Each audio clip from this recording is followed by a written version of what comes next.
Donc, la suite, puisqu'effectivement, j'ai été, la vidéo, le temps de vidéo imparti, gracieusement, s'est arrêté. Donc, je vous disais, ceci est la table périodique des éléments, effectivement, de Walter Russell onde, en onde de forme spirale, donc comme l'ADN, effectivement. Donc on commence par la première octave. On verra après ce que c'est que les octaves, en fait. Les octaves, c'est la densité. Ça représente la densité. Plus on part effectivement de gaz léger. Alphanon, bétanon, gammanon, etc. Et donc, plus on avance, plus on descend effectivement dans ce schéma, plus les minéraux, donc les gaz se transforment ensuite. Là, c'est encore un gaz. Donc, plus on va plus on descend et plus il y a de densité. Donc, plus les gaz ici se transforment en... Donc, le dernier gaz, c'est l'hélium. Vous voyez ici. L'hélium, il est un peu plus dense que l'hélionon, un peu plus dense que l'alanon, lumignon, etc., etc. Donc là, on a le premier élément, le dernier gaz. Là, ensuite, on a le premier élément, beaucoup plus dense que le reste. Donc, en fait, les octaves font la densité des éléments. Voyez, là, ici, on est fait de carbone, on est fait d'azote. Le nitrogène, c'est de l'azote. Oxygène, le magnésium, le sodium, l'aluminium, il est là. Voilà. Potassium, calcium, etc. Et plus on descend, plus les éléments, donc les minéraux, sont denses. Donc c'est ce qui fait la densité de notre corps. Voilà ce qui fait la densité de notre corps.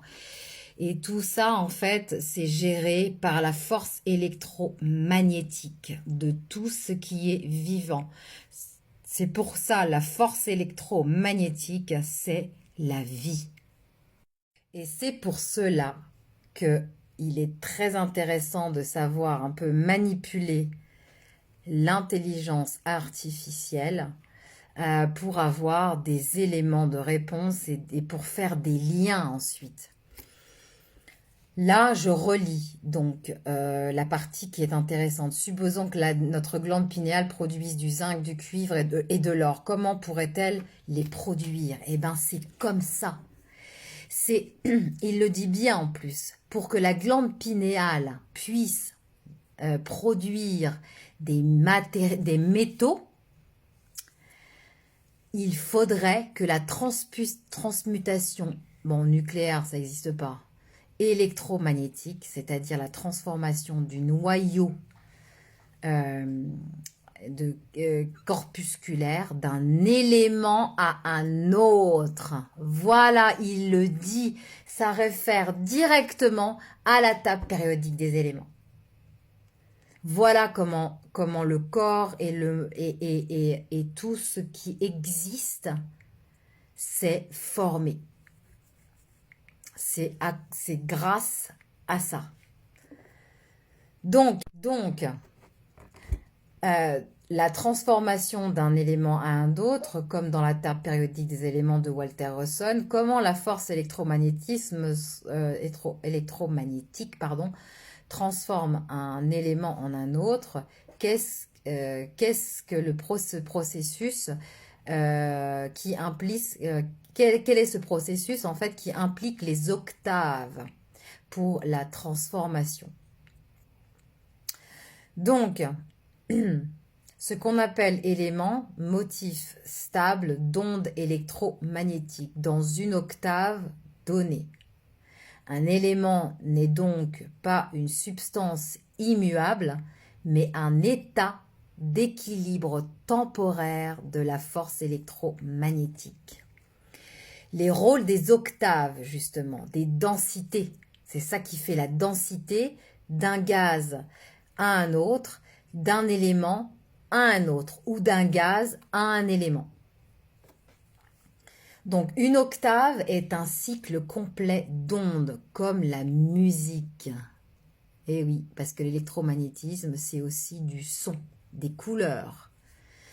Dans la matière, chaque octave correspond à une gamme de structures ondulatoires allant de l'état le plus diffus, gaz léger, à l'état de plus grande compression, métal dense, puis un état de repos, gaz inerte. Quand une octave se termine, une autre commence, à un niveau plus haut. Onde plus rapide et plus dense. Donc quand on passe d'un gaz à un autre gaz, c'est la densité. Quand on passe d'un élément, un gaz à un élément, c'est une question de densité, d'octave. Quand on passe d'un élément à un autre élément, c'est une autre densité en fonction des octaves. Et je vous rappelle que, en fait, il n'y a pas de fin, il n'y a pas de début dans l'électromagnétisme. C'est juste une façon d'expliquer les choses pour notre compréhension humaine. Voilà. Donc, transformation d'un élément en un autre. La force électromagnétique comprime les ondes ou détend les ondes. Cette modification change le point de stabilité du motif ondulatoire. Quand la compression et l'expansion, quand vous respirez, vous inspirez, vous expansez, vous expirez, vous inspirez, vous expansez, vous expirez, vous compressez. C'est ça la force électromagnétique également. Quand il y a une pulsation du cœur, compression et expansion. C'est pareil. Quand le sang passe dans les veines, les muscles se contractent et s'expansent. C'est la force électromagnétique. Incroyable. Cette modification change le point de stabilité du motif ondulatoire. Quand la compression et l'expansion atteint un certain seuil, le système bascule dans la note suivante de l'octave et devient de plus en plus dense.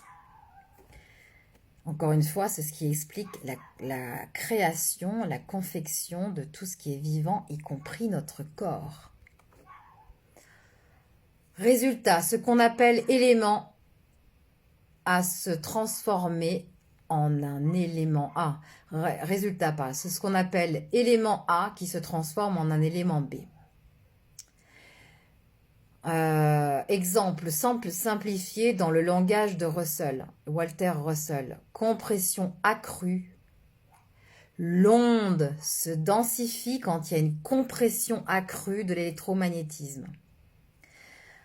Donc l'onde se densifie. Et ensuite, ça donne un élément plus lourd qui apparaît. L'expansion, l'onde se raréfie et un élément plus léger apparaît.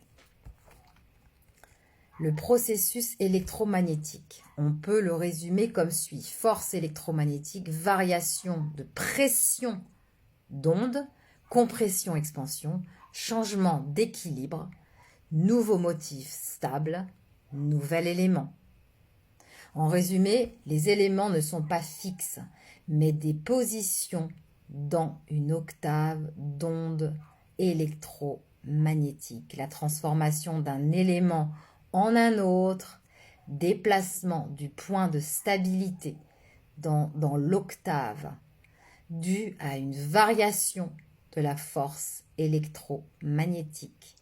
Les octaves sont la grille d'organisation qui fait que les transformations suivent un ordre précis, comme la gamme musicale.